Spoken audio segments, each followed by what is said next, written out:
Oh my goodness gracious. Hello there. My name is Chris Farah. Welcome to my YouTube where tonight, as every Sunday night, mostly, I am going live to have an after show reaction to 90 Day Fiancé. And right now we're in season 8 of the original, good old just regular 90 Day Fiancé, honey. And it's episode 6. Can you believe it? Oh my God, episode 6. We're, 6 in, honey, half a dozen into the season. Lisa, thank you so much for being here. Yay! So I just went live. Usually Lisa, I don't know if you can or someone else is in the room. If anyone is a member of Vanity Fair, which is the Facebook group, I didn't actually tell them I was going live yet. I just did it because I was like kind of running late and it took me like a minute to set up the lighting. So if anyone has a tab open, can someone tell Vanity Fair? Anyways, hi, welcome. Let's talk about it. I thought this was a very good episode, despite the utter lack of Brandon and Julia, which I need some Betty, like, do you see that vein? That vein right there. Do you see it winking at you? Honey, it needs a little dose of little Betty juice. Oh my God. And it's interesting because we're going to go obviously through every couple, but it's always interesting, like what couples they have a lot of juicy footage about and like what storylines are like perhaps stalling. Because it definitely feels like the Stephanie Ryan storylines going absolutely nowhere, despite a banana start because Stephanie is crazy, obviously, and we'll get into it. And we haven't even met Ryan in real life. I mean, we've now seen a live video call, but like, I want to see his confessional where he sits down, he's in front of a camera, like I want to see his life in Belize, don't you? I know Wa does. So, and also obviously the Andrew Amira situation is not a thing. We just had a bunch of information about them, and then we've been stuck in Puerto Vallarta, honey, in Mexico City. We've been detained for like, much more than 3 days. But anyway, so hopefully, as we see from the episode highlights for next week, we're gonna finally have some Amira. By the way, that looks really, really good next week. Did you watch that preview for next week, and did you drool like Papa into his salad over Julia, over what's going to happen next week? So many things. Like talk about Brandon and Julia, because we're not going to be able to talk about them because nothing happened this episode. But next episode, they're going to try and get Julia to do more farm work. And the way they get at it is like passively aggressively telling Brandon he has to do more work. Therefore, like wanting her to step and be like, no, Brandon, you are too busy with your pesticide work. I'll do it more. I'll do all of it. Like they want, okay, so is that what it's supposed to be? Like, I cannot wait to see that. She just storms off. What is this? And like, what does that farm do? And if you guys are so busy that you can't handle the animals, then hire someone. How could you possibly expect these people to do this work? I mean, what is it? Like, this has to be all producer stuff. Like, no way. Because you expect some poor young girl. I mean, unless it's just like the most bananas, like endangered servitude situation I could ever, because this happens to people, right? Like, people do get whatever, like bamboozled, obviously, into coming to this states, and doing free work. It's happened obviously a lot, like obviously slavery, but also like in the, endangered servitude and all that stuff happens still all the time. Human trafficking, like all of that, like whatever, like, because a lot of it, I think, obviously sex work is a part of human trafficking, but I also think there is like this underbelly of people that get free labor from people still. I don't know a lot about it. I'm sorry if I'm sounding like ignorant, but like, it's crazy that they would expect her to do that. I just got this new pressed juicery drink. It's elderberry vitamin C, honey, with monk fruit sweetener.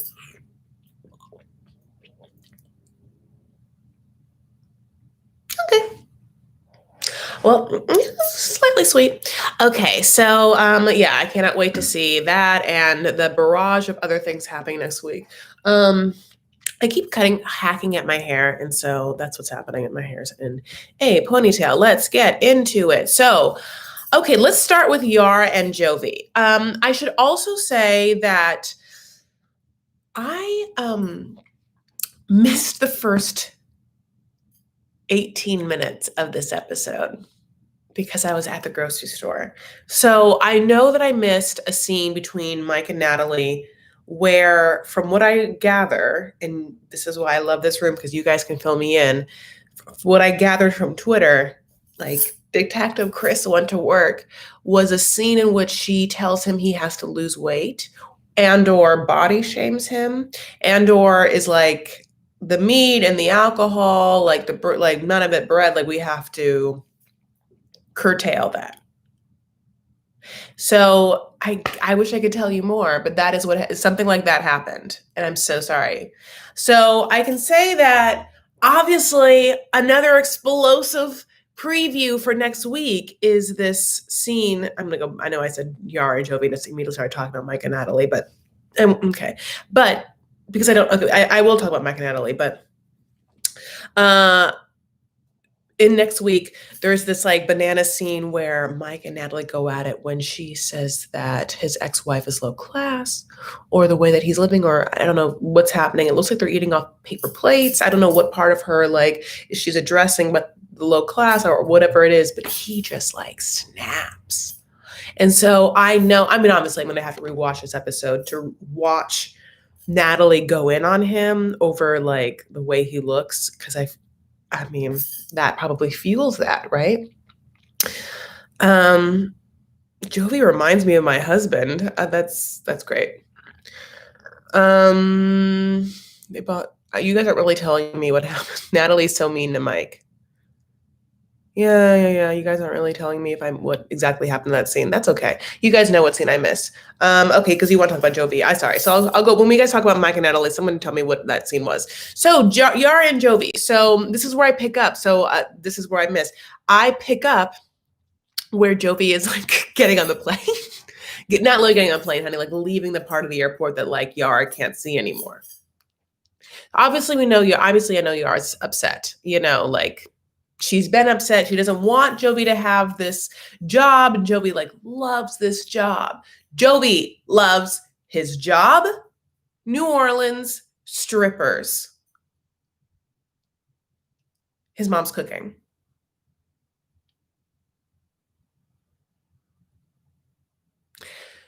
None of those things Yara's into. You know, I mean, she is up and down anti those things. How are these people together? And obviously they shouldn't be, and they're just horrible together. I mean, I don't know what brings people together and what makes people stay. You know, like what connection did they have? Just sexual. I mean, in every other way, just a sexual connection, which I get can be really great. Like,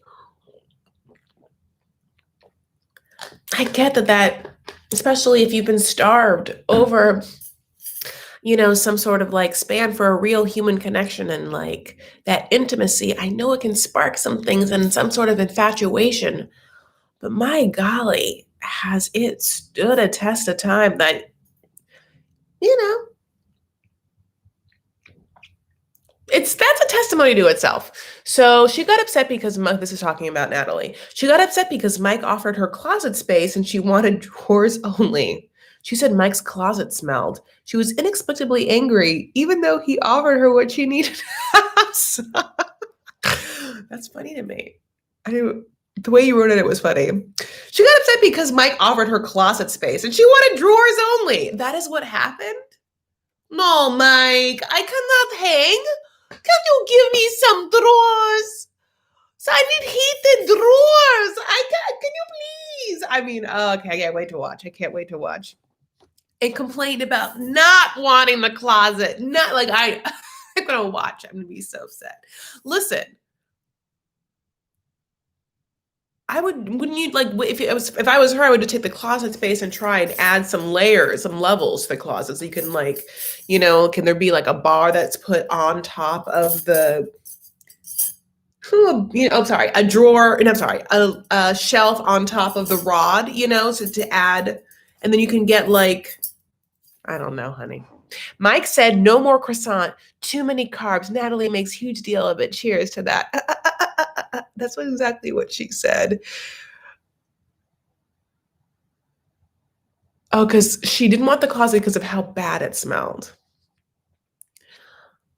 What does it smell like? Is that where he keep his dirty clothes? Like, can you just air it out? Can you Febreze it? Okay, I can't wait to watch it. I'm so sorry. Now this is all over the place. I really blame myself. This is when you're not prepared. You go to the grocery store and you get really into making a fresh juice for yourself. It takes a minute. Okay, so Yara and Jovi just makes all these crazy faces. I can't wait. I can't wait to watch it.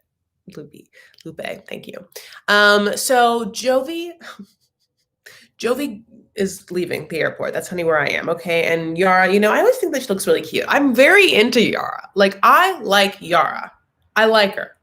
They shouldn't be together, and she knows what she wants. Like, that's the only weird part to me is that Yara seems so smart and goal orientated and like decisive and knows what she wants. Why doesn't she get that he's not for her? How come she's blind to that? It's so obvious, everything.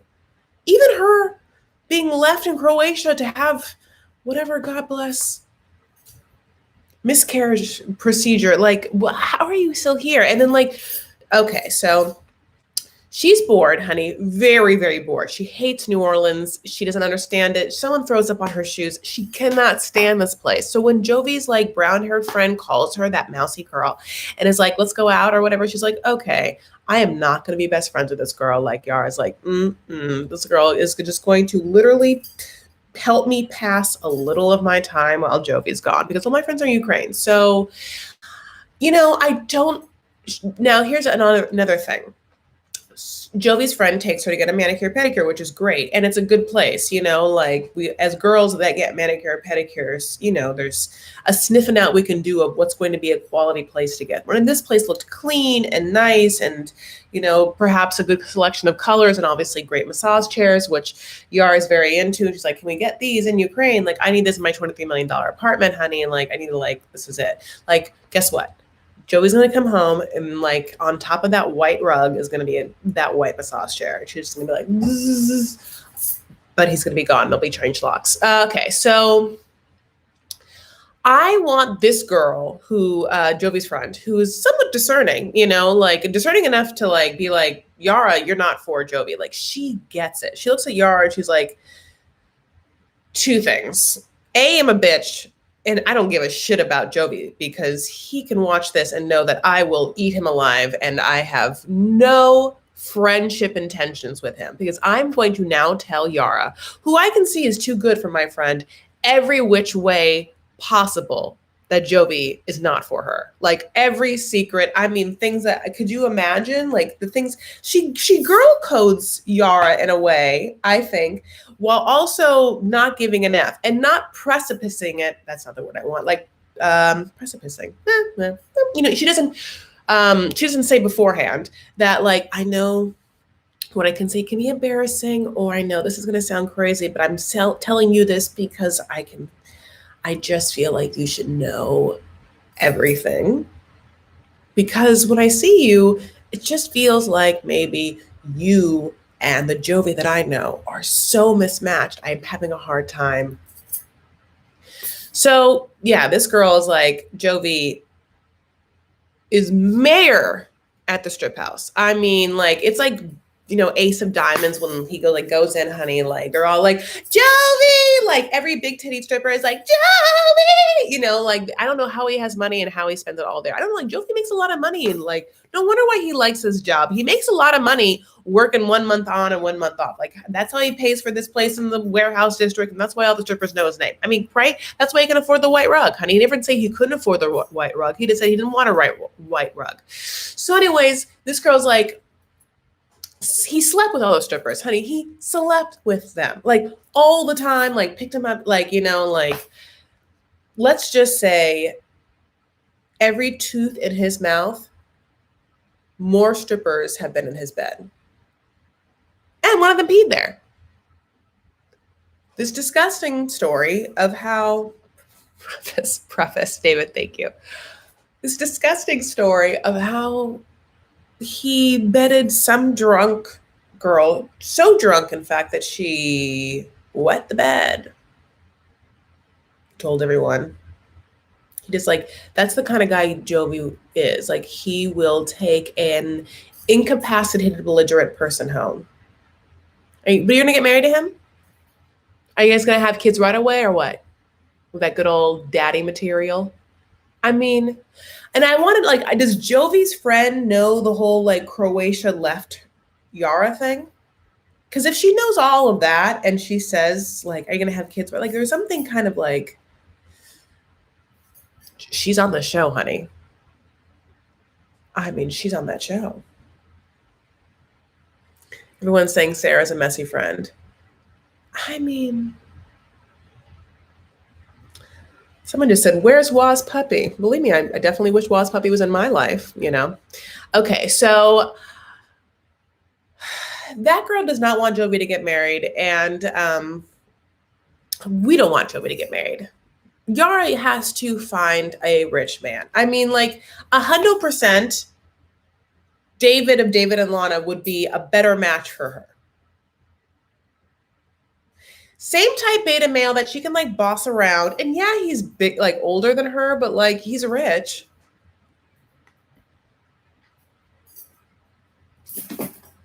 You know? Whatever happened to him and Lana?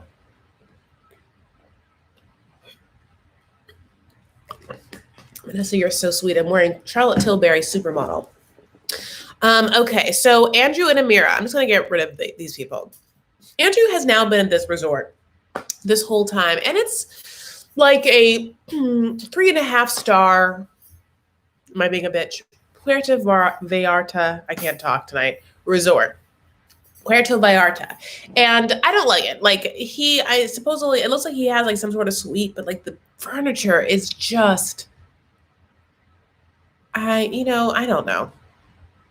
But he's there and he is going through it. He's just in misery, absolute horror, every day bad, just thinking about the fact that Amir is the one in jail, not him. So then we have to have him just basically complain on the phone to the various people that we can get him on the phone to because Amir is not there. So number one, he keeps calling the Mexico City airport and is like, hola, habla inglés. So then one person like is finally like, hello. And he's like, oh, hello. Thank you. My fiance was detained and I just needed to see if I could get an update. Yeah, they didn't care. They didn't care. Not one bit. They were like, no. When that one person said hello, it's like he probably like was just like, let's see if I can just help this one person. And then he heard like a bunch of words and he was like, no, I cannot. I don't want to. I'm busy here. No, I'm not going to look up your fiance or whatever. There's like people dying, coronavirus. Like, so that is what happened. So he literally gets hung up on a couple of times and he starts trying to like change up his Spanish, I think, to get like a different response. At one point he says, habla usted inglés? So he then says, sorry. Then he has a conversation with his mom and sister, and he says he's having a horrible day. They're very sad that he's having a horrible day. And they're like, you think that their family's going to blame you? Like, how you worried about that? And he's like, yes. So then he talks to Hamdi, which Hamdi is Amira's lovely Egyptian dad. So Hanuni. Oh, haram, Hamdi. Oh, haram. I just feel so bad for this man, this lovely man whose daughter is detained somewhere. He can't get a hold of her. Didn't want her to go. Oh my God. And then all he has to do is look at this Americani on the phone that wanted her to come, pushed his daughter to come. Dumbass. Anyway, Hamdi is crying. Andrew's like, Hamdi, nice to meet you. You have a lovely shirt. Really, asshole, do you like my shirt? He was like, I mean, he's not even like, Hamdi's actually much more of a gentleman than me, but like, and I can't imagine what my dad would do. But Hamdi's gonna cry on the phone. Andrew can do nothing but just like sit on his ass and sit on his thumb. Weren't you kind of like, I wonder why you just don't, I don't know, like, get your ass to Mexico City and see if you can fucking help her get her. You made her come. Don't sit in this resort. Get your ass to Mexico City. Get your fiance. I mean, don't just like sit in your resort, like on your phone, like keep getting hung up on like, oh, English, ustedes, or whatever, just like get there and get answers, get your girl. I don't know.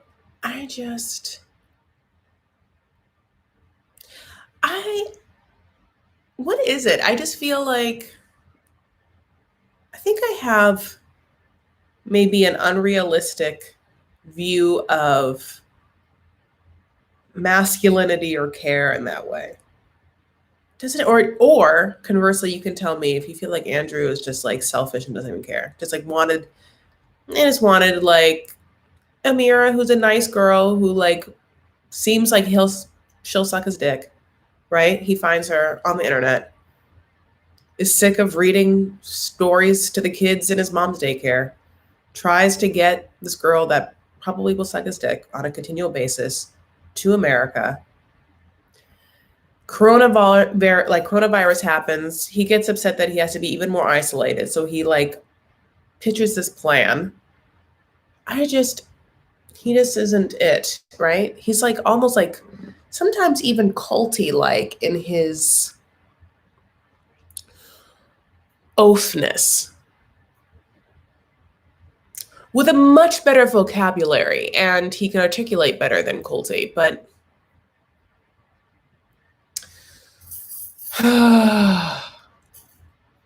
Andrew is useless. So easy to go to the embassy. Mexico City is a large city and many people speak English. Interesting. Yeah, like he's not for me. And we'll see what happens because she gets, for this preview, she's out, she's sprung. Yeah, I just feel like, I wonder if this whole thing ends with her just being like, no, I'm just going to go back to that small ass French village, honey, and be the belle in my village and not be like working with you and your mom's daycare. Andrew's a stepping stone. Okay, well, honey, I want Yara and Amira to like take the town. That's the like spinoff I honestly would love to see. Rebecca and Zayed. Oh, this was a good one. Oh, what a day. What an episode. This is like a landmark episode. This was the episode Zayed got to America. And he like did it up. Like he had his little like physical transformation before he, like he was happy for him, Okay. Let's go back.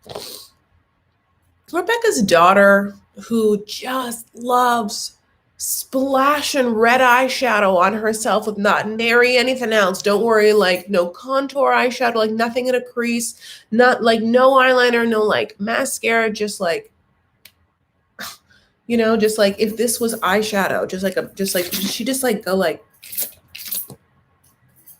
and just like walks throughout the day. Okay, that's her. But God bless Rebecca, who cares a lot about makeup, is doing her makeup, and then Rebecca's daughter comes over, and then she like looks at the new place. She's like, this place is great, also looks familiar, ha ha ha. Okay, Rebecca's like, is my makeup okay? Rebecca just cares so much about the way she looks, and I get it, like she's not the only woman, and we all do, but in this situation it's interesting. Okay, so because she's so I don't understand why she's preoccupied with the way she looks this time, almost as much or maybe in the same degree as she was before. And I think that we understood why she did before, because God bless, she has succumbed to the filtered life, right? Where Instagram tells you that like your face is like a big fat mess. Well, you can't go out like that, honey. Like, no, everything is wrong. All them wrinkles, all them sag, like your nose huge, your lips tiny, your eyes beady and weird, like put a filter on it all and make it that's what it should be. And so obviously Rebecca had dallied in the filters. And so we understood that maybe like, did Zayed know what she looked like and how old she was? But yes, he did, or does, or now does. We also know that, yes, obviously at this point now, yes, the answer is yes. So I guess I didn't understand why she still was like, she doesn't look different. I guess that's my point. He looks different. She doesn't look different. So Rebecca's daughter also drops this bomb, which is, we're going to come with you to the airport and drive with you and drive back. And Rebecca is like, well, I didn't want that. But I guess that's neither here nor there. And this part is the interesting part, because if this was me, I would be like, no, I'm picking up and we're spending some time together and we can meet you later or whatever. Like, no, thank you. No, that's not what's happening. If this was someone else, like, I would have to respect that. The fact that Rebecca's daughter doesn't respect what she wants brings me to this. A, the whole thing is set up and it's a producer thing, because I know it's going to be like good TV. So if you want to stop there, I get you. Now, if you want to like dive in further, then also I feel like, yeah, it was just a situation where Rebecca had a parenting style with her daughter where her daughter felt like she had to then parent Rebecca, right? It feels like that kind of relationship where you're like, who's the mother here? And that's why like there's not a respect level of like what one wants over the other.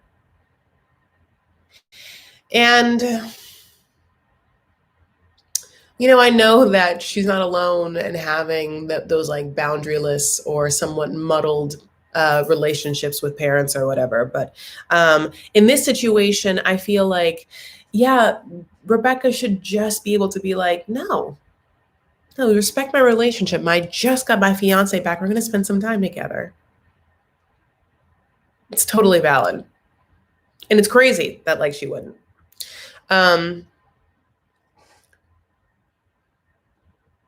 So they're at the airport and, like the daughter's neo-Nazi son's there, or neo-Nazi's like boyfriend there too. I mean, I hate to say this, but that's,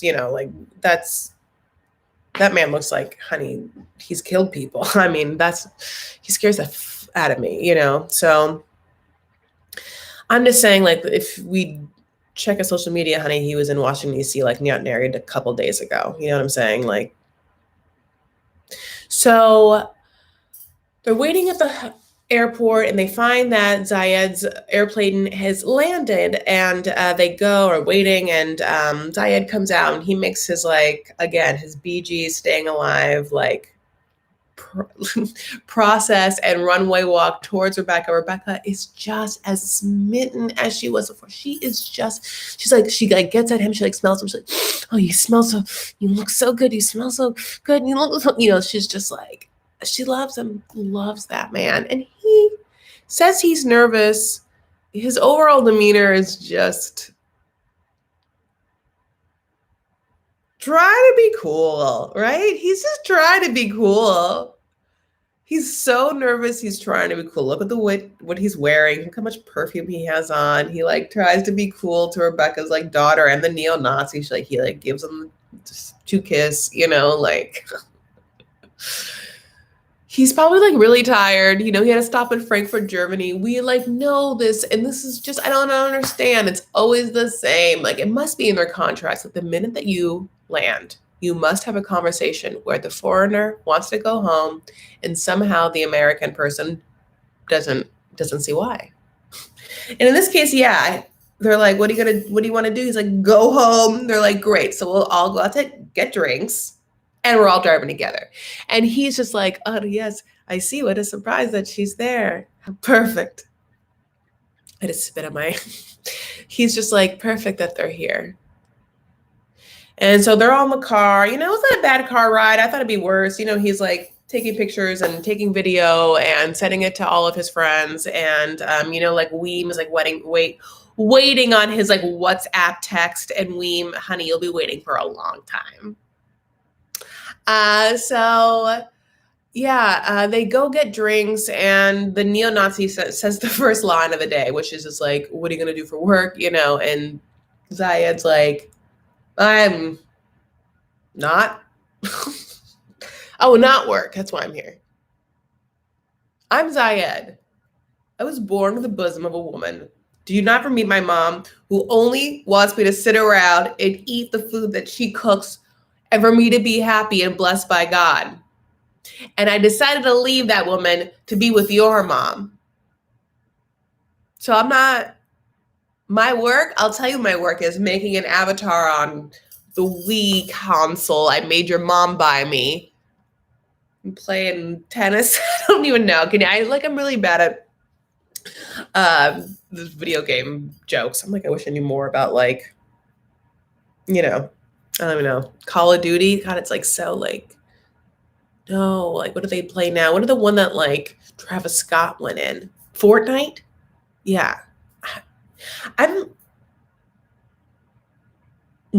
I get like Blair Witch Project style, like motion sickness from like, what's it called? First player games? Like for shooter games? Active shooter? Oh no.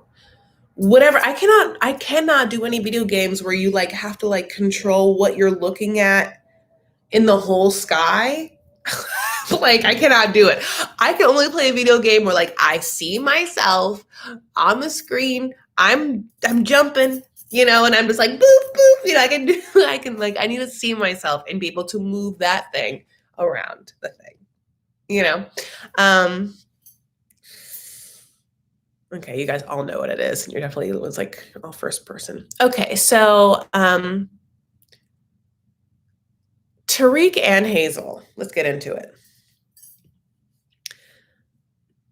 Okay, so this whole time, it's interesting because like I didn't feel like I understood, and I, maybe like the nature of it, I didn't quite understand Tariq's relationship with his daughter until this season, and like the, obviously like the closeness of it. I don't think I understood that he was like her primary caretaker and what that meant, and it's really interesting. He's a very interesting man, like everything about him, like his, like him, his brother, his friends, this meditation center, his rap career, his choice of clothes, the Thailand obsession, like, so all of it interesting. So as we know, he has a daughter, Ari, as I've alluded to. He has primary custody. Ari is special needs. She has autism, and Hazel has a son, and the son lives with Hazel's ex-husband and his new wife, who's the stepmom. And so Hazel obviously is now in Virginia, Richmond, Virginia, with Tariq. And this whole time we're like, what's it going to be like when they meet, Hazel and Ari? Because Hazel to me obviously like barely emotes. To me, she's like expressionless. I mean, she's just like, so I'm just like, it's interesting, like, how do you relate to a child, except for the fact that you look like a child? Maybe like there's that immediate, like somewhat trust because like you both are tiny people, small people, small, soft voiced people, so Tariq brings Ari home, and Ari and Hazel hug. At first, I like didn't know how it was going to go happen because Ari kind of like, and I'm not like super familiar with autistic children, like exactly.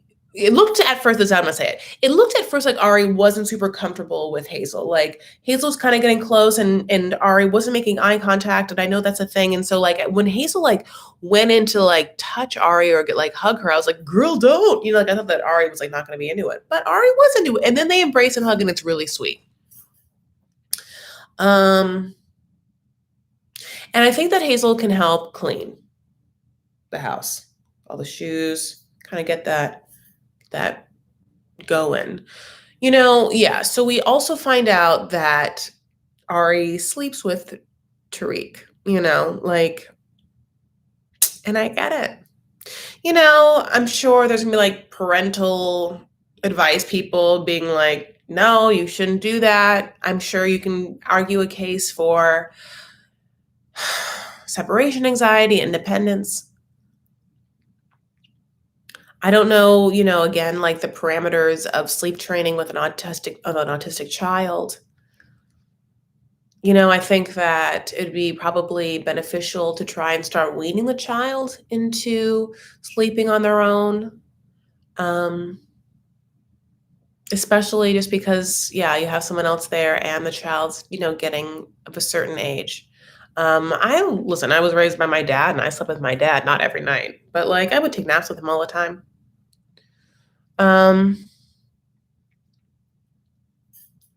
So, okay, so then Tariq's friends come over. Honey, this was the highlight of the episode. Angela and Susan. So we've met Susan, I think, before. Susan was his friend that he went to go get the tuxedo with. And Susan, God bless her, they're both sweethearts. Susan just like has an interesting choice of wig, which is like it has a deep side part, and you just it feels like it needs to just be restyled in a way so that it doesn't lay on her scalp where you just like see that it's a wig. It's something interesting. Oh, side note, I forgot to say this. In a very like innocent way, because you're just like, okay, Hazel. Hazel's playing with Ari. They're like Ari's doing some sort of coloring, and she touches Ari's hair and she's like, is it hard to comb hair? And Tariq's like, oh, not really, no.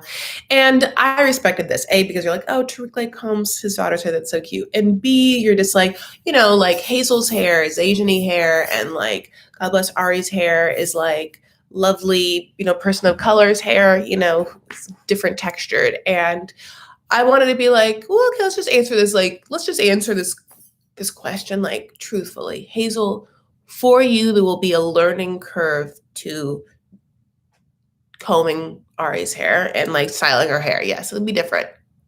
Yes. But it's gonna be lovely. Like can't imagine like Hazel's straight ass, long ass hair, just like every day, just like so much combing she has to do. Listen, it's difficult in a different way, but it probably takes a long time for Hazel to comb her hair, So let's talk about Angela and Susan. So these are Tariq's friends that he has a little party and, to like kind of warm up the house and get Hazel, feeling good. Ari's in bed. So then, by the way, Hazel, and I just tweeted this, but Hazel just went to Target and got a whole bunch of dresses, and I own like so many of them. The yellow dress that she was wearing at this party, I was like, oh, I have a jumper just like that. I could like go get it for you right now. Oh, yay. I'm so happy you guys made this live too. Oh, I keep forgetting to say this, but oh my God, as we're like 38 minutes into this, if you haven't yet thumbs up this live, will you do that? I hate to ask, but here's the whole sitch. I need to. And sometimes people just forget. So I need you to just, at this moment, like wherever you are, there's like, 100 more than that people in here. Just give it a little thumbs up. Just like hit it right now. Sometimes you have to exit out to do so. And I get that's annoying. I feel that. But come on, please. It helps me. If you see, I need it. I'm not like a huge YouTuber. I'm literally nothing on this whole website where people have millions of like views and subscribers, like all of that. So if you wouldn't mind just liking it, subscribing if you haven't subscribed, you're like going to get in on a bottom floor bitch right now. I'm nothing. So anyway, okay. Again, Angela and Susan, Tariq's friends, stars of the episode. I mean, here comes Angela, honey, and she's going to make like drinks for all of them. Don't even worry about it. She's going to like, make the vodka cold, honey, pour it in. Susan, I hope I'm getting their names. One of them is one of them is the other one. Susan, I gotta bless, gives Hazel a beautiful gift. And we are like so used to every like gang of friends hating on the foreigners. And maybe because this is season 2 and we already had this scene where like Tariq's brother Dean like went in on Hazel in such a crazy way, was basically like, you are a horrible mother. Like Dean, remember, like obviously called Hazel like really fucking suspect for like not fighting for her kids. And so it was obvious, it was so healing to have these two women be like lovely and nice. And like they're really warm personalities, you can tell, and they all know each other, like each other. And it's like, I wonder what it's like for them to experience Hazel, who again just is like, I'm so happy to be here. And just like, okay, girl, well, let me just get you a little drunk and we'll see if that girl comes out. I need to like see Hazel drunk. I need to see her drunk. What is she like? What is she like when she is just hitting on women? I need to see it. I want to see it. So anyway, Susan gives her a beautiful blue scarf. She doesn't know how to like wear a scarf. She says in the confessional it's the first time any friend has ever given her a gift. Because in the Philippines, her friends just never had enough money to like have extra money to give a gift to someone just because. No, we need to eat.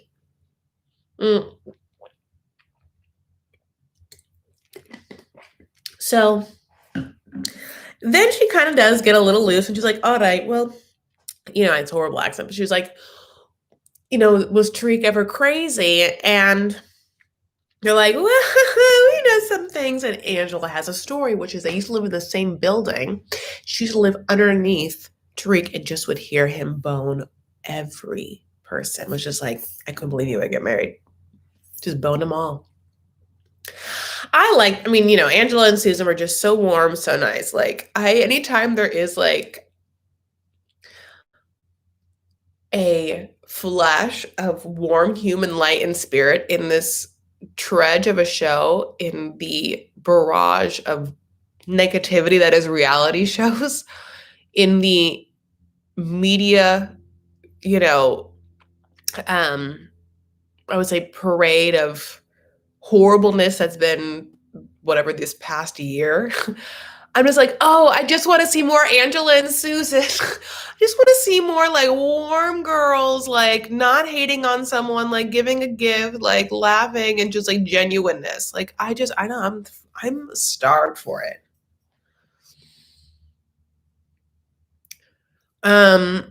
So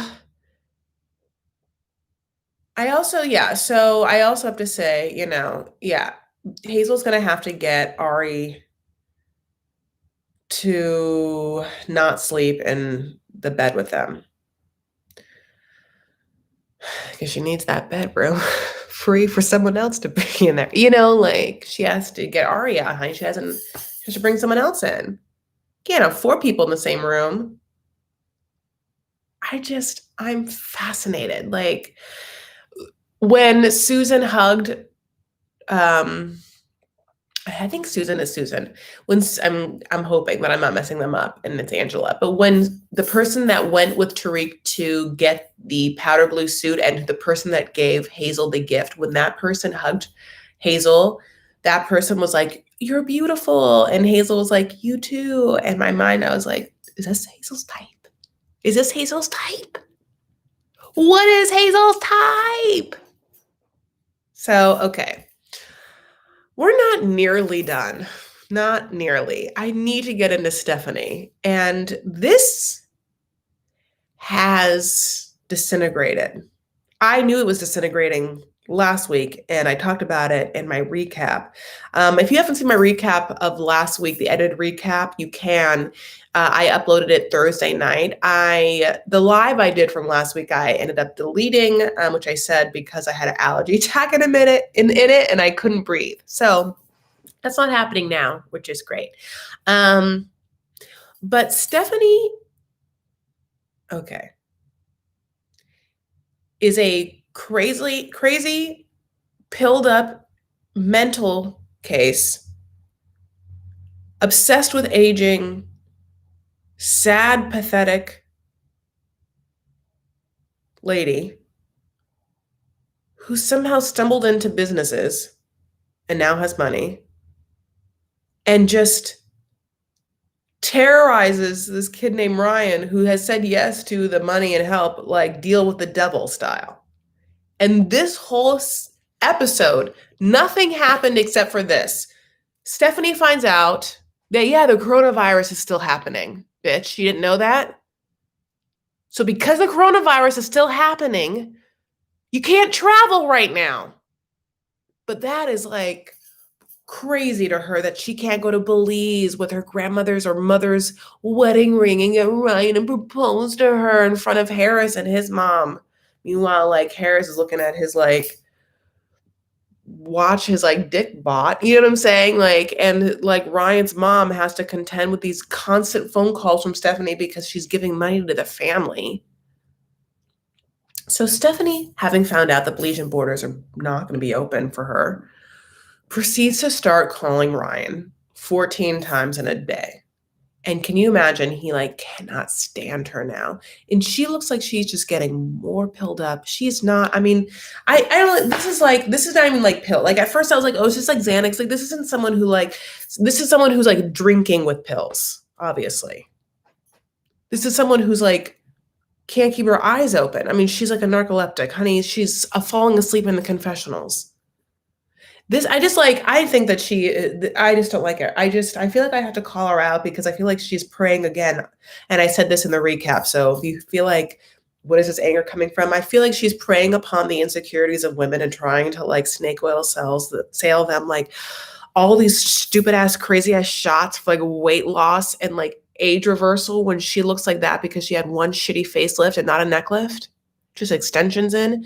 I mean, she's just like, my relationship with Ryan is hanging on by a thread. I'm just like, so is your dignity, honey. Like, so is like that fucking extensions. Like, I don't like you, Stephanie. Like, she's wearing this like trashy white shirt with no bra. Like, she's just like in like short, wrinkled shorts, just like crawling all over the whole house with like her stupid, mean ass cat who hates her so badly.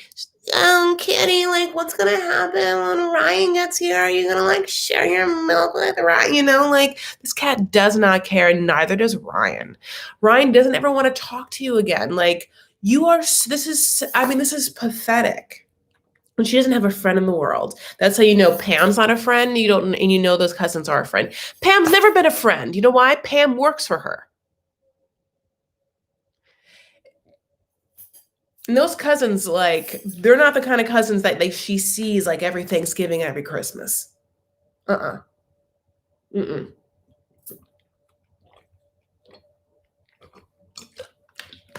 I couldn't stand the shirt she was wearing. Her like crazy confessional, like Native American-esque necklace is one thing with her like black lace. I mean, she is trash. So one of the messages to Ryan is like, she finally like, she's trying to talk to Ryan. She's like, I have a sick cat and a business to run. And I'm like, oh my God. Like, she keeps talking about these trust issues. They've always been terrible. I'm like, yeah, because you fucked his cousin. And you think that he doesn't know.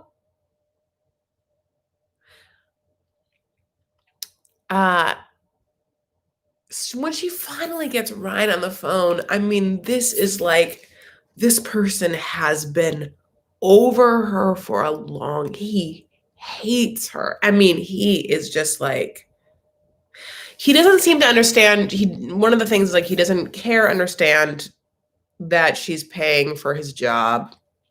That's fine. Like, you know, she's gonna like take that away from him because again, for some reason she's paying his wages as well as the rent. Like there's many different types. Like he knows he's gonna stop getting all that money. He does not care. It's not worth it for him.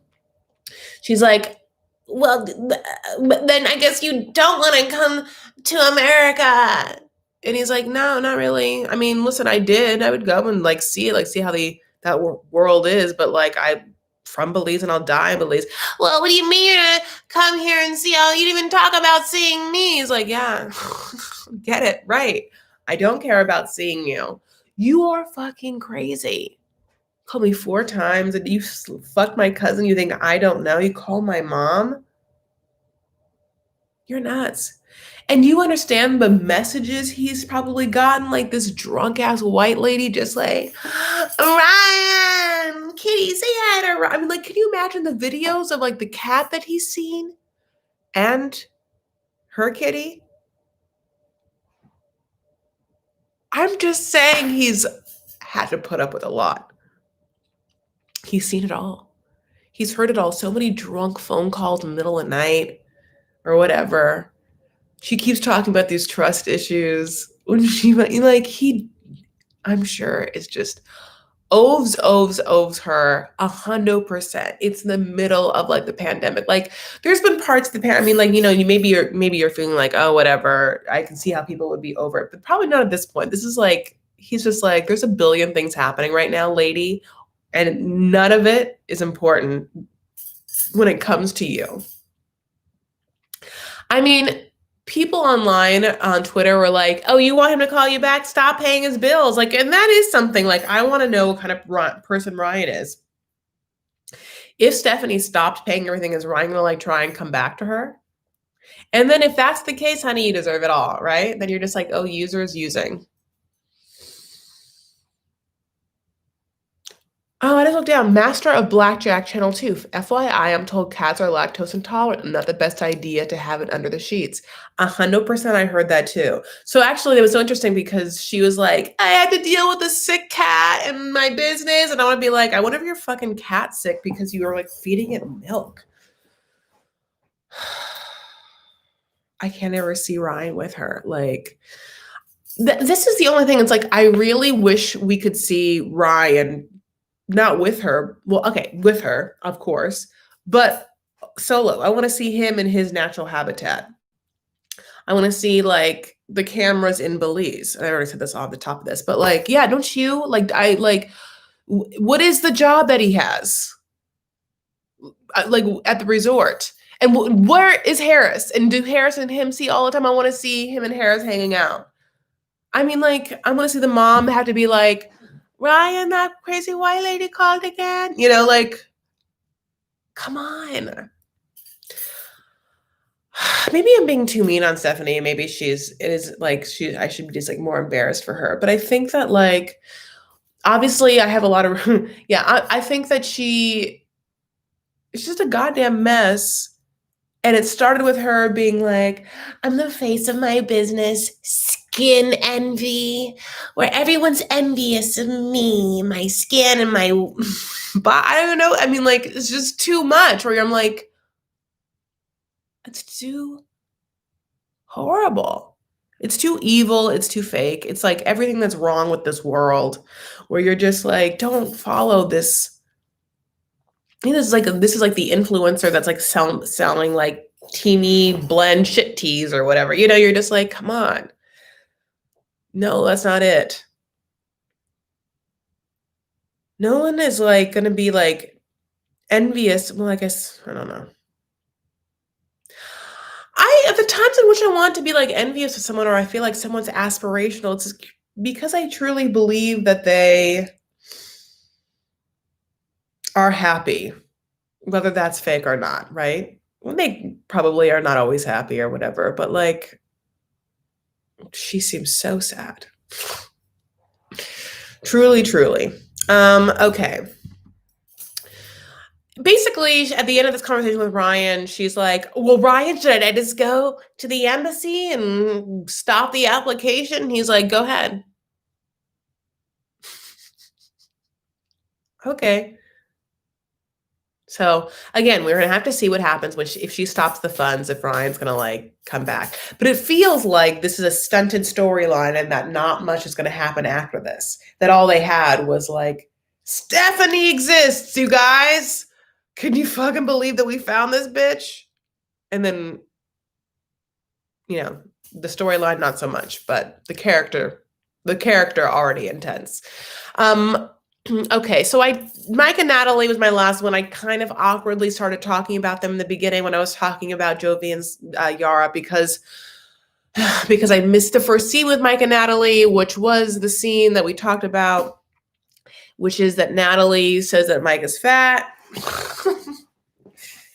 Mike has to change his ways, the eating ways, his eating and drinking ways to vegetables and vegetables. Okay, so the only other parts of the Mac and Natalie storyline that besides that part was this phone call. So, and also Natalie, some of the views that Natalie has, that Natalie has been now in America, and she's like, the American work ethic of work, work, work. These hands are going to be so callous now from all of the bleaching. All my hands are in bleach and comment all day long cleaning this mobile home. Yeesh. So she takes a break from cleaning and talk to her mom, honey. And the mom's like, where's your beautiful ring? And she's like, I don't know. I don't have it yet. And the mom's like, can I come to your wedding? She's like, I don't know. Who knows if that's happening either. Natalie's in hell. Natalie doesn't understand how she went from having an American guy come to the Ukraine, give her a ring, promise to marry her, and then she comes to America, no ring, no promise to marry her. He doesn't even like her really that much anymore. All like sweet talk and all of the romantic gestures gone. The vacation playful Mike gone. Now she gets 6-hour commute tired Mike living in a very cold prefabricated home.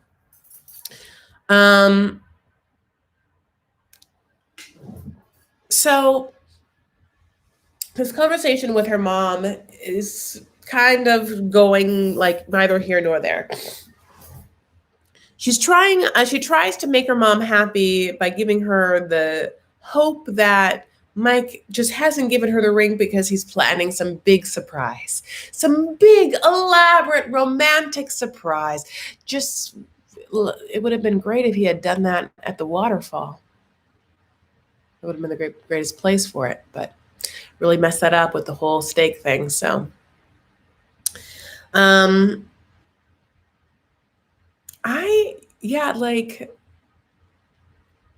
can't wait to talk about the class conversation that they have. And I can see you guys are talking about Natalie's mouth. That's something else that's on Twitter. Like she doesn't move her mouth a lot. Like she has almost like, in my mind, I think about it as like, remember when Heath Ledger, God bless RIP, did that like Texas Brokeback Mountain kind of talk where he doesn't really talk. He doesn't really move his mouth that much. He doesn't really move his jaw that much.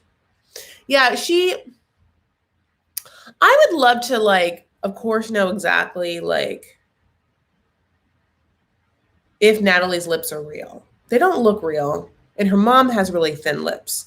And the only reason why I wonder if Natalie's lips are real is only because I love that I think Natalie's pretty, A, and I don't want everyone to have big lips and small noses. But because she's Ukrainian, and if she got her lips in, I wonder if at that time someone wouldn't have made her get some nose situation done, because she has a very natural looking nose.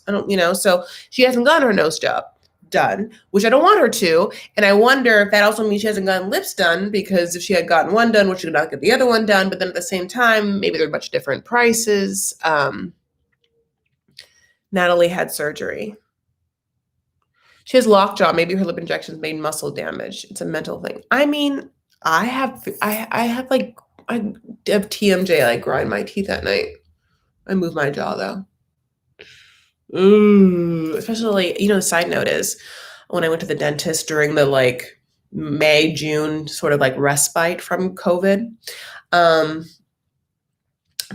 was like, oh, my dentist, I was like, I literally have been grinding my teeth so badly. It is so painful. I just clench my jaw all day long. She's like, every person that said that, every person I've seen today, every person I saw yesterday said the same thing. There's nothing I can do. Every person. There's not one person. Everyone. And I was like, okay, well, Natalie has bigger boobs. Someone said she's pregnant. Bonnie, that's a great point. I'll tell you what she looked different is in on Twitter, they had a picture of her and Mike, like in one of their like couple poses. And it was like a picture of her boobs. Like I like kind of, I don't mean to do, but like kind of like in the position I'd be doing now, like where it looked like there was like, like the arms are underneath them, kind of like propping them up. But there also was like a fullness that I had like not previously seen. I was like, wonder if she is pregnant.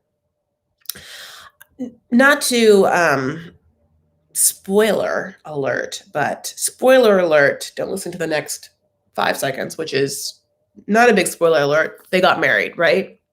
We know that. They got married. Okay. Supposedly they got married in March of last year, which I had to do research because I don't know how that makes sense. So if they did any promo pictures for this new season, like after September or whatever, October, yeah, she could be preggers. Like, especially if, honey, as she said, she's cold. She's just cold and lonely in the middle of the woods in that house.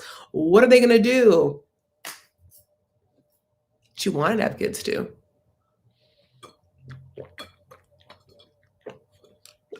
No, it wasn't that bad. That elderberry thing. What do you guys think? Are you guys into this? That is the whole thing I have for them. The whole episode. I'm sorry that I missed the first 10 minutes, 20 minutes. Everyone's saying she got a bun in the freezer. I love it. Everyone thinks so. Okay.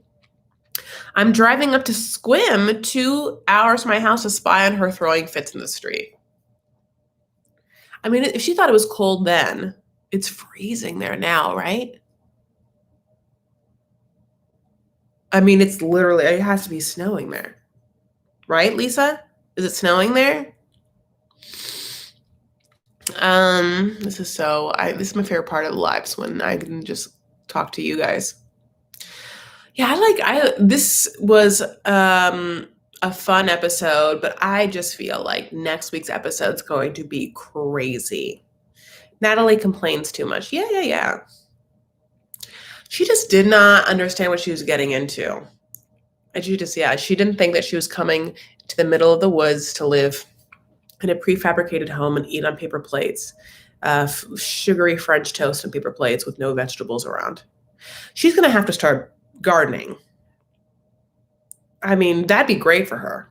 Great. If you don't want to clean all day long, garden. I like gardening. You have all that space. You're going to have to like do some things, I guess, to get past some of the coldness, but like garden. All those vegetables, she can have fresh organic vegetables anytime she wants. All the Russians, Ukrainians on this show complain too much. Yes and no. Yes, they do. Yes, they do complain, but at the same time, I think it's just a different culture, where I think that men are different. I mean, I don't know. Men and women generals are so different back there. It's interesting to see them come out here. That's why it's like interesting. Natalie, what did Natalie expect? Natalie expected not to work as much as she has to work, right? Because the comments about her hands and things like that and how much she has to clean, God. And then when she talks next week about the class, I cannot wait to just really understand the complete context. It was funny when she said she was going to sit in the corner and eat her carrot. Yes, it is, honey. But if she learned to garden, it could also be a rutabaga.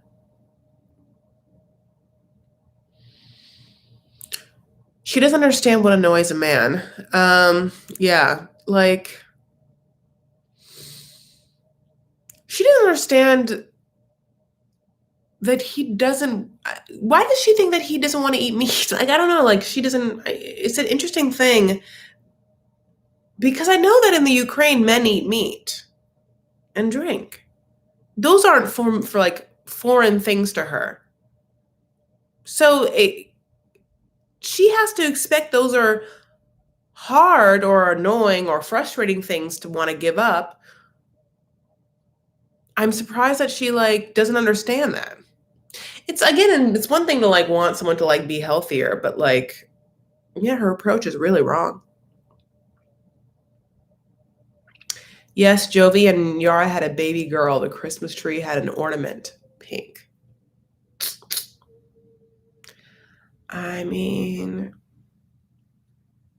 yeah, okay. How? Why? Well, yeah, that just surprises me because I'm just like, doesn't Yara seem like she knows what she wants?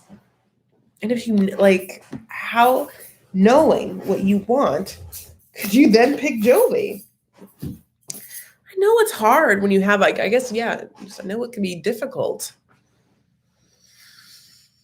Weighing being alone and like feeling a connection with someone, like over like what you think that is how you, or how you want to live your life, how you view your goals in your life. God, I can comment here and judge her, but I can't imagine.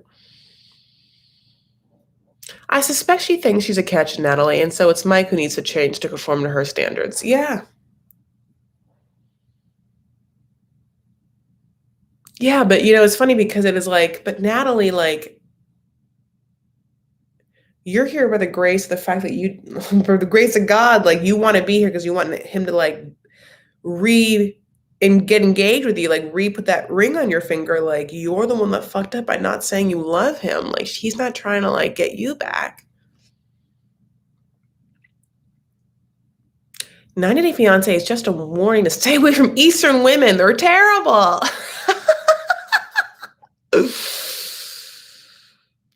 That's funny. You could, I guess, say the same thing about Arab or Islamic men. Then you're just like, oh, then I want to see an Eastern European woman with like an Islamic man. I think they actually would I think that, well, it depends. Wouldn't you want to see that? I do want to see that. Jovi knows she's out of his league. Leave Arab men alone. I can't, Brian.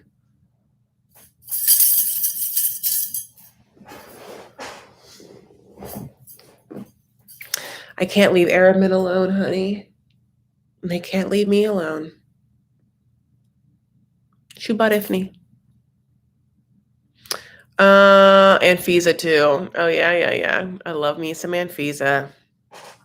Who's with an Arab man? Oh my God, that's it! Ah! Anfisa, Eastern European woman, is now with an Arab man. Yeah, like her dude on her Instagram. I mean, his name is like, it's not, I think it's like Walid or something like that. I mean, it was just, when I saw it, I was like, oh, okay, yeah. Rebecca's an Arab boy trafficker.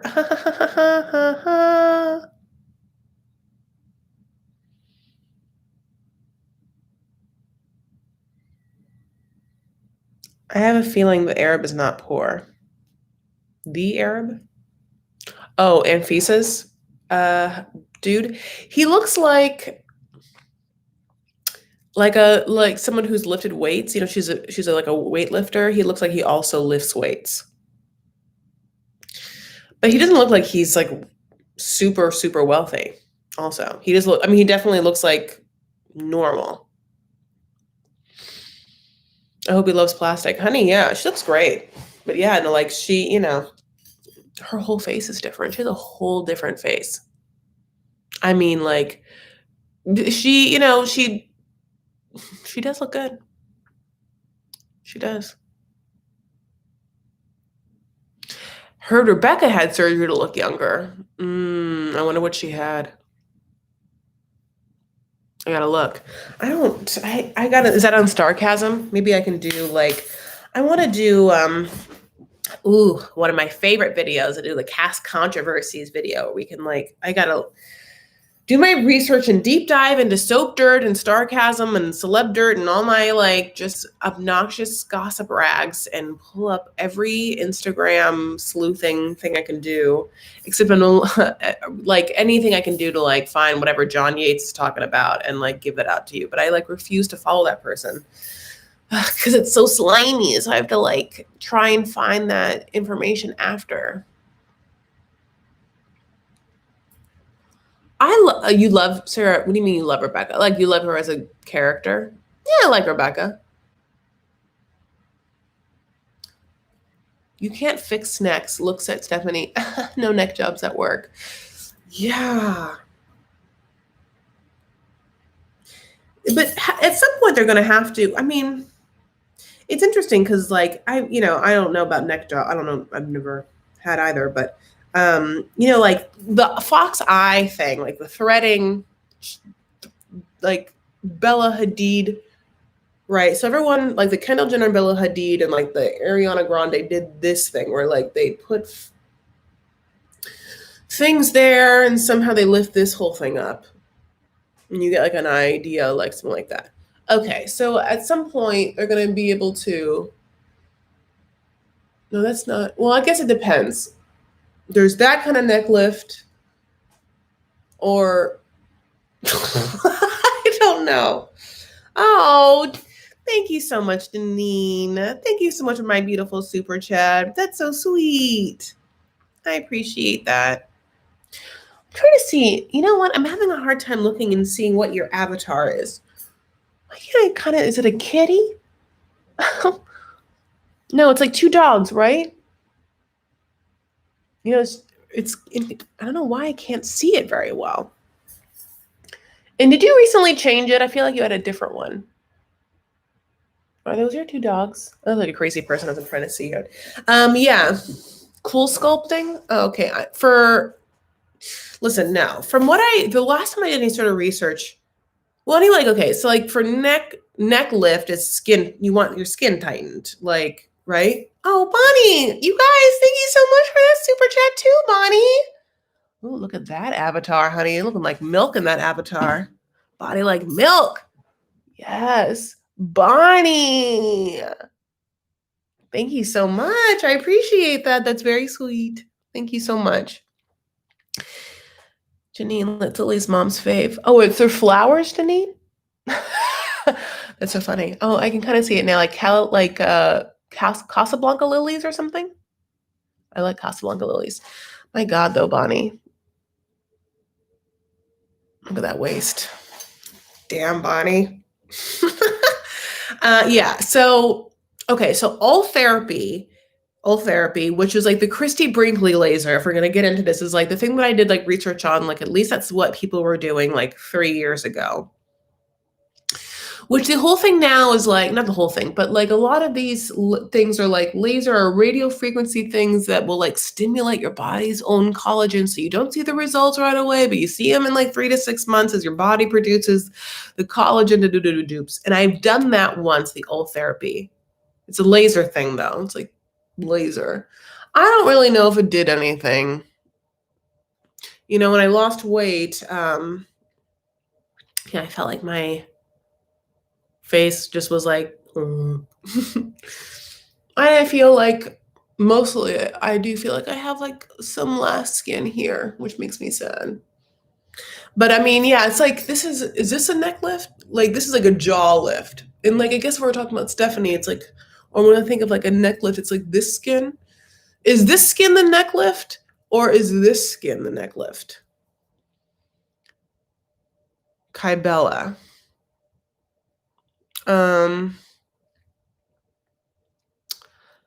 Stop being so insecure. Oh, I guess, you know what? Sometimes I'm like, am I being insecure?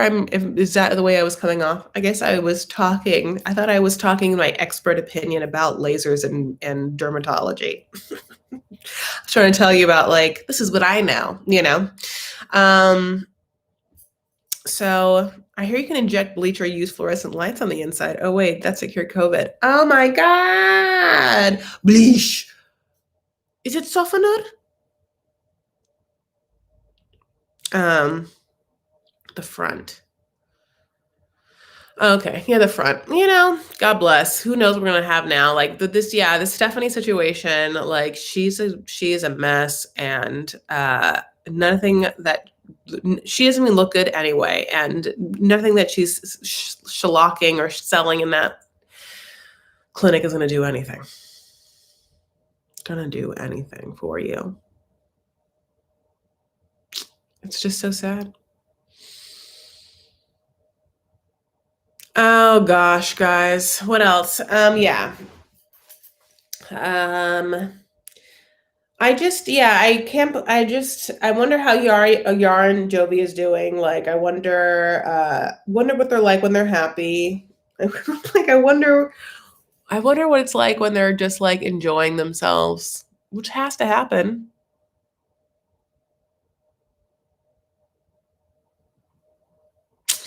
I'm excited to have more, obviously, again, more Brandon and Julie and Betty. Very much miss them from this episode. And I cannot believe they're going to ask Julie to do more farm work. Why do you women all seem to hate Jovi? Before the leaving Yara in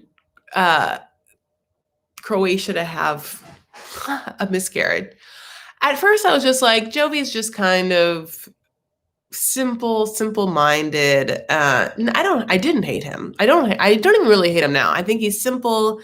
I think he's kind of dumb, but like whatever. I think that he just found this like girl that knows what she wants, and he like likes that about her. There's a lot of like nice-ish men that like bitches, right? That's a whole thing.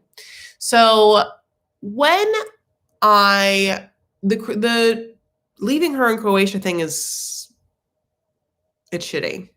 Like, I thought that was really shitty. And at the same time, it's like, I can blame him for it, and I do, but at the same time, you're kind of also like, well, Yara, you're very smart, and you seem to know what you want. Why the hell are you with him? Especially after that. So it's not that I hate everyone, truly, if you think about it this way. But yeah, I think now just don't have a lot of respect from him. I think it's disgusting that he would sleep with, like every stripper,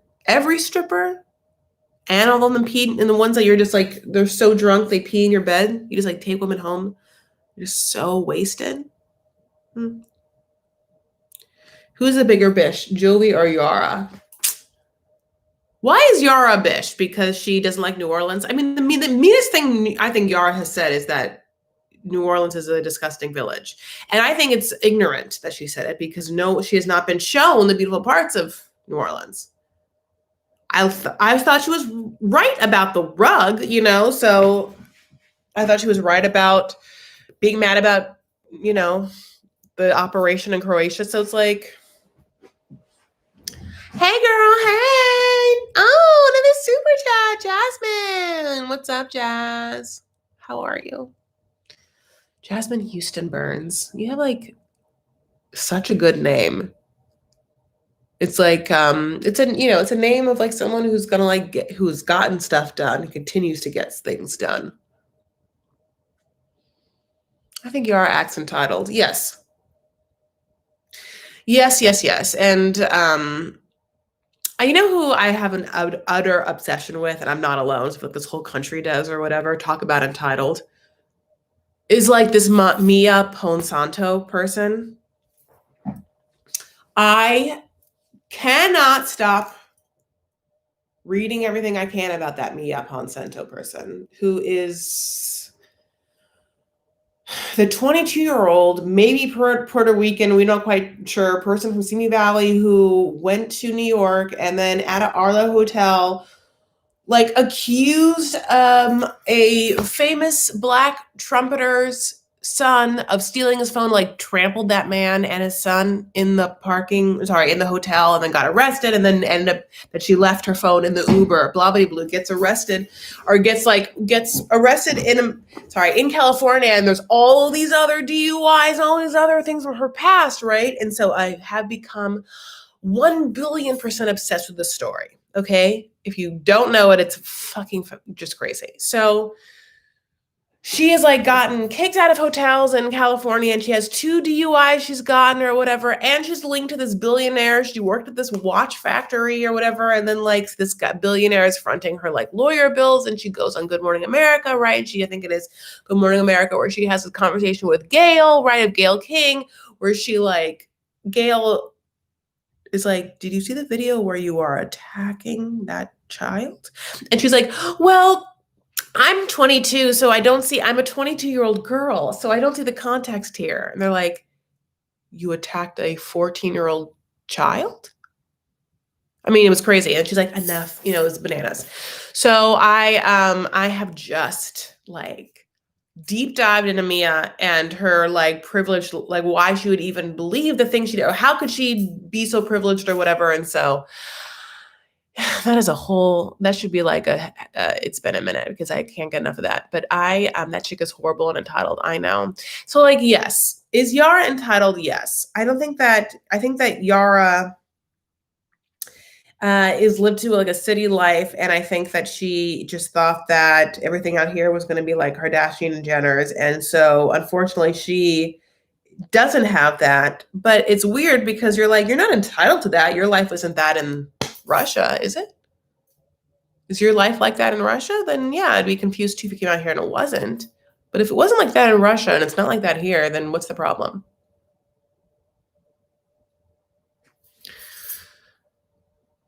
I watched like 10 mini docs about the Thai King. Sarah, I love you. Yeah, Sarah, but are you so obsessed? Oh, David, you have to look at Mia Ponsanto. I'm obsessed with it. Yara had a lot of surgery done. She looks different when she was on a dating game she was on a dating game in her country. Oh, Bonnie. Yeah, I can believe that. Oh, Mickey's here. Sorry, Mickey. Hi. Been lurking. It's so nice to see you. Yeah, that part's crazy, and we'll see what happens. And she's like gone through like a couple of lawyers. I want to see what Yara looked like pre. I'm sure, Yara to me obviously has had lip injections. She doesn't have like a no-nose, like when those girls just, I don't like just Facetune off their nose. I mean, but like surgically, So if she's had more work done, fine. I still like Yara. I do like Yara. Had a little nip tuck too. What do you mean, like? You mean like lipo? What is nip tuck? Does nip tuck? I think of nip tuck being like a tummy tuck, or is it like nipple, like breast augmentation or tummy tuck?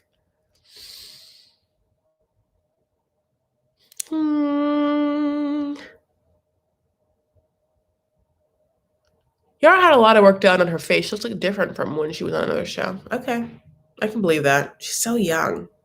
Just as a side note, I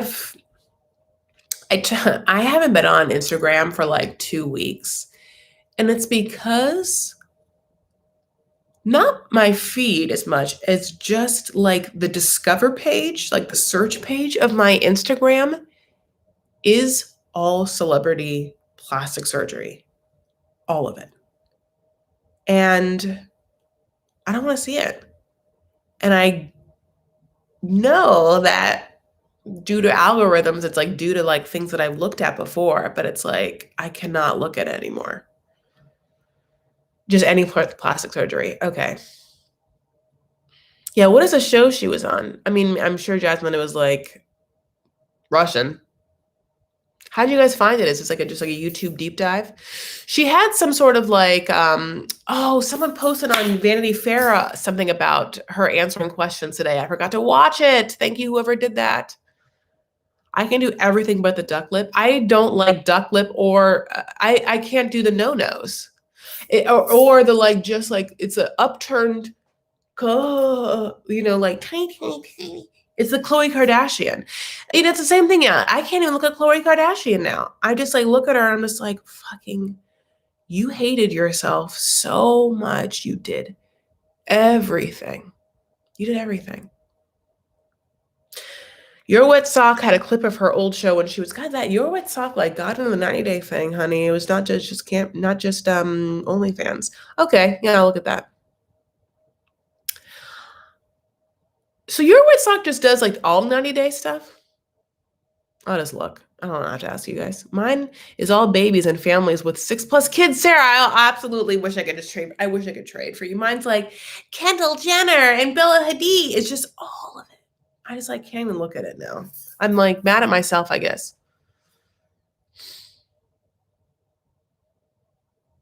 I hate them looking in the face and seeing their brain. Oh God. Well, at least you're seeing it. It's there. Chloe really did. Like, I mean, I can't. I like. It's uncomfortable to look at her now. Like, all I see is her like hatred of herself. It's overwhelming. It's distracting. It's everything. It's. I mean, like you can. I mean, you. She changed just all of it. And the crazy thing is, she did all of that plastic surgery and she still face tunes her pictures to be like, you don't know what this bitch looks like. She doesn't know what she looks like. Drew doesn't know what she looks like. None of them know what she looks like. It's so sad. Anyone paying for the Discovery Channel? So crazy. I mean, like, their advertisement of the Discovery streaming platform is criminal.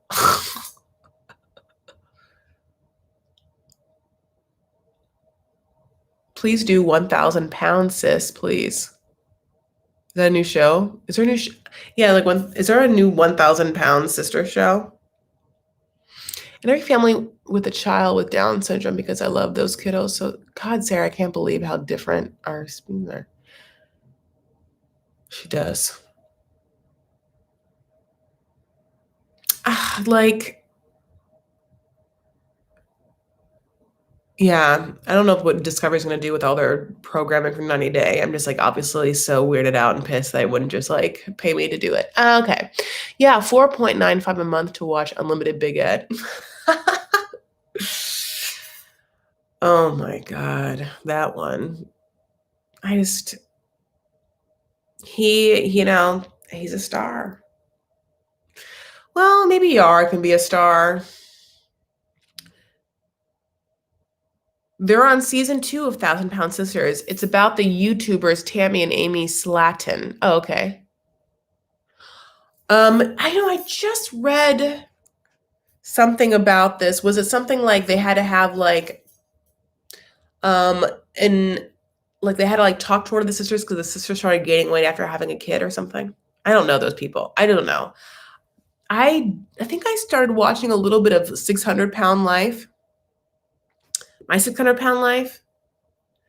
Is that the one where they're going to go through the weight loss surgery? They go to like that one older like Armenian doctor, and it's always like you're always like the first thing they should do is go to therapy. The Armenian doctor's like, he's always like 3 months down the line. He's like, maybe you should go to therapy to see why you're not losing weight. It's like, maybe you should. They all should be. If you're 600 pounds, yes, go to therapy. Amy Slatton is pregnant. So is each sister 1,000 pounds? No. 500 pounds each sister. Amy from 1,000 Pound Sisters. Yeah. So each sister 500 pounds. No Neck got more clicks than everyone else combined. It's the world. I mean, it is a crazy world. Oh, they're Dr. Good Looking. Okay. All right, Dr. Good Looking. Oh, I'm 1 year from gastric sleeve and I was shocked to see Amy eating 2 full. Oh my God. I'm going to have a hard time reading this too. I don't want to read what I'm going to say. I don't want to read it. Okay. I got to read it. I'm 1 year from gastric sleeve and was shocked to see Amy eating 2 full plates full of ribs and potato salad at only 4 months. No. God, no. Yes. That's crazy. Ooh, gives me the heebie-jeebies. That's crazy. How would you have, yeah, no. You would have to throw up I don't know, maybe you don't throw up or what. So if you are on this live and you just don't know, I've had gastric sleeve surgery before. I've had it once. I don't know why I said before. I've had it through 3 years ago. So Yeah, they make your tummy. I mean, so the sleeve. I don't know if I don't know this 500-pound sister show. So so the sleeve, makes your tummy permanently smaller. And I'm 3 years out. I would not have 2 pounds or 2 plates of ribs. I can't have that now. I can eat pretty much like the amount of food that would be in this this pressed juicery bottle. You can eat like kind of like that amount of food without starting to feel full, you know? So like to even think about someone putting that in their tummy at 4 months after surgery, I mean, like I actually don't know if I could watch that show. It'd be like, that's too much, too hard for me. Okay, man, barely make it to 1 cup. Amy said in the app that she throws up. Oh my God. I can't talk. I get nauseous. I actually, this is like knock on wood after my surgery. I've never had a problem ever about throwing up. I never had it. I just never did. Like I never overate of course, let me say it this way. Of course I've gotten like overly full after it. I'm not like a saint, but I've never eaten too much after the surgery where like I had the dumping or throwing up. I never threw up after a period where, thank God that's never happened to me. But it's like I can't even talk about it. It's like it obviously it upsets me. Amy gonna gain all that weight and more now that she's pregnant. Tammy has gained more and she has a boyfriend. Just a quick note, Yara was in a fashion show when they criticized her wardrobe and replaced it. And when they criticized her wardrobe and replaced it. Whew, Chris, thank you for sharing your experience with us. Oh, anytime. Yeah. Yeah. I literally it's upsetting. That's upsetting. Okay, baby boos. I think I'm gonna go. And it's not that I don't love you. It's just that, you know what? It's like, oh my God, an hour and 31 minutes. And so if you haven't watched this, if you're not with me now, you're gonna be like, if you see this uploaded, you're gonna be like, this bitch talks for 1 hour and 31 minutes about what? I really love hanging out with you guys though. I'm gonna really, really enjoy hearing all your opinions because you're the best. I love you guys. Thanks. Okay, so I will. I'm going to rewatch this episode because I want to watch the first 20 minutes, and then I will tape and record a edited recap, and I'll put that up. I really, really appreciate it. I love you so much, Lisa. I love you so much. Thank you so much for holding down the mod responsibilities all session long, even though Mickey, you're here too, and I appreciate both of you so much. Everyone else here, though, even if you're not a mod, Miriam, Bonnie, Micah, Fleecy, Sarah, David, thank you so much for all for being here. I really, really appreciate it. Lord, goodness gracious. So yeah, it'll be a really good episode next week. I'm super pumped. I'll do the recap. I'm into that. I hope that someone went on Vanity Fair and posted. I'm so sorry if I forgot to post there. So if you're watching this, you're like, why didn't you post there? It's because I forgot. Okay, but yeah, join Vanity Fair on Facebook if you're a Facebook goer and you want some more inside intel into what I'm going to do stuff on YouTube and everything. And of course, you can follow me on Instagram and Twitter at Chris L. Farah. Though I gave you a little heads up that because my Instagram has just been, I wish I could edit it a little more. It's just been a little, I think, not healthy. So I'm taking a mild break from scrolling all the time and is posting as much as I did, but I'll get back to it. I love you guys. Thank you for being here. And I hope that you are finding the warmth and light and love in your life that you can, in the pockets of it, and enjoying it and embracing it when you can. And if you're feeling lonely, I can tell you that I have been desperately lonely. And I think also feeling somewhat maybe sad that I'm single and wondering what's going to happen next in this world and this life and my life and what's even possible, but also with a renewed sense of hope that literally anything is, because everyone doesn't know what's happening. Oh, I got a super chat. Thank you so much, Marie. Thank you. I also want to know, go in Vanity Fair if you get a moment. Tell me why you said your husband's like Jovi. Is it that he drinks like got a lot of like beer camos? That's what I want to know. Sarah, apparently my son sent you an IG message, Chris. Sarah, I don't know what he did, honey, but I haven't been looking. So much single sadness, but dating is too scary right now. I know. Any man that has a snatch you up is a fool, Chris. Oh my God, there's so many fools, babe. So many fools. I love you. All right. So yeah, that's all I have to say. Again, just, love you all so much. And, you're not alone, because, oh my God, guys, another super chat. Hang in there. Everyone's feeling like that, unless they're a real weirdo. Thank you so much, Master of Blackjack Channel 2. Thank you. Yeah. Listen, if you, it must be very difficult for everyone. Of course, if you have children at home and, full family, and I can't imagine the homeschooling and everything that you have to dealing with or whatever.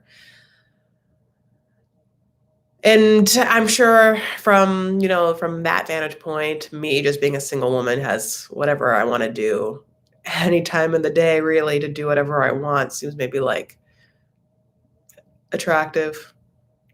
And at the same time, though, I think that we all want love, and we all want to just feel like we're surrounded by our peeps. And I do feel like I'm surrounded by my peeps. So that's not really it. It's just that I think that, I'm like a natural, nurturing mom type. And I'm single. I just feel like I want to love people so that they can love me back. It's weird. It's a weird time to feel that way. The single thing is tough during the pandemic. Yeah. I'm glad you're talking about this now. I wish I talked about it earlier. Yeah. I think that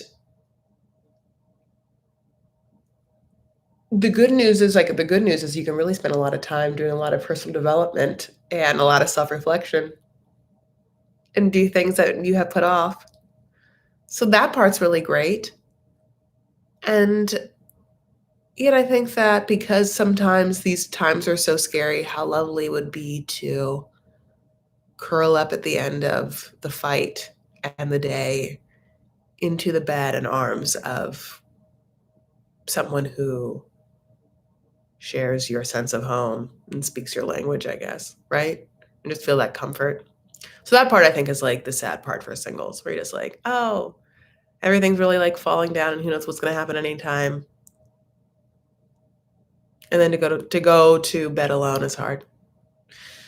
But I have a lot of great pillows. A lot of great pillows. So, I'm just going to like put all them pillows all over myself, honey. Some in between my legs, and I'll hug another one, and I'll lay on two. We spend a lot of time presenting as okay and trying to be okay, which is important, but it's great to hear vulnerability. Yes. We do present a lot. And, vulnerability is not weakness. The ability to admit vulnerability is, in fact, strength. Because there's somewhat of an understanding that it's not the end-all be-all. That vulnerability, or whatever you feel like you're suffering has an end date and has like remedies. It's harder when you aren't alone, but alone at the same time. Yes, I can see that too. And I've experienced that. Oh, I love you guys. Okay, my loves. Okay, I am gonna really go. Even though I just like said I was gonna go and then spent the last 8 minutes just being like, you guys are the best. I'm appreciative that you are all saying such sweet things. I really, really like it. I'm glad to feel not alone. You're not alone either. Okay. We're going to get through it. By the way, I will say that I have been trying to, like, in these moments of feeling blah, being like, but I am so grateful. And I am so grateful. Because, like, right now, if you know me or whatever, like, I've been staying this whole time in my dad's house in Costa Mesa, and where I usually live in LA. And it's been such a blessing because I have like room to move, and I've been able to garden, and I have like a lot more light and stuff like that. So I'm so grateful that I even have that opportunity, because so what I'm saying is I'm grateful. Yeah. Like I'm at least get to live with my dad. Just me and my dad, like Tariq and his daughter, honey, not sleeping in the same bed, but you know what I'm saying. So there's a lot to be grateful for. I'm really grateful for all of you. I'm glad that, like, for some reason 121 people are just like, I'm just gonna like listen to this girl talk for 2 hours. That's crazy, right? Thank you. Thank you. That's very nice. So yeah, if you are feeling some amount of negativity or suffering or just loneliness or melancholiness or feeling bad for yourself, I really challenge you, just like I have, to lean into like also what you're grateful for. I have so many friends and family members. I mean, like a bananas amount of cousins that I love so much. Even though I don't have kids yet, I have like the cutest nieces and nephews. I have nieces and nephews that like FaceTime me all day long. I have like this like 2-year-old nephews that like call me, like barely can talk. They're just like Titi. I just get like a random call. Like I can't even see them. I just know that they're calling me from an iPad. I'm just like, hi, God bless. I love them so much. There's a lot of love in my life, and I'm so grateful for it. So, but yeah, they're the best. All right, here I go. Okay, here's my send off. You know how it goes. Take care of yourselves and one another. Stand up for what you believe and make art. I really, really love you guys. Also, please like and subscribe to this video and comment when it's already uploaded. That's all I have to say. Thank you. Bye, baby boobs. See you. Sleep well.